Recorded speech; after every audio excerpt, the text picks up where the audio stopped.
नमस्कार, आपण पाहत आहात आरबी लाईव्ह न्यूज। कुऱ्हाड येथे परिसरातील अतिक्रमणावर धडक कारवाई। पाचोरा तालुक्यातील कुऱ्हाड खुर्द ग्रामपंचायत मार्फत बस स्टँडवरील अतिक्रमण रहदारी मोकळी करण्यात आली आणि या ठिकाणी शालेय विद्यार्थ्यांना प्रवाशांना उभं राहण्यास जागा देखील नव्हती। परत याच ठिकाणी वाहतुकीला अडथळा निर्माण होत असल्या कारणाने कुऱ्हाड खुर्द ग्रामपंचायत मार्फत पोलीस बंदोबस्तात हे अतिक्रमण काढण्यात आलं। अतिक्रमण काढण्यासाठी ग्रामपंचायतच्या सदस्यांचं पाठबळ लाभलं। सरपंच, उपसरपंच आणि सदस्यांचा ग्रामस्थांचं सहकार्य लाभलं।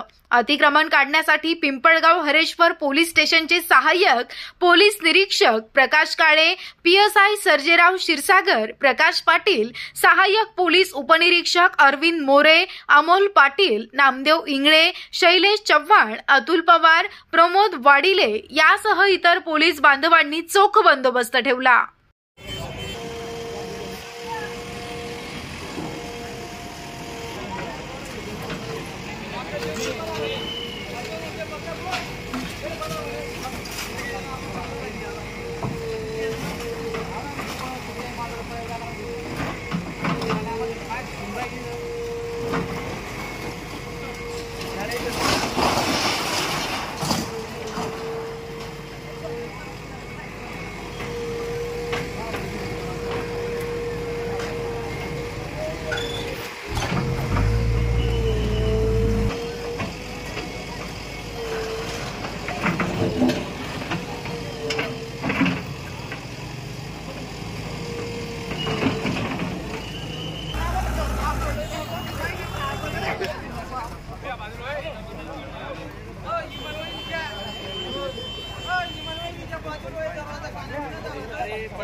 बरोबर सांगितलं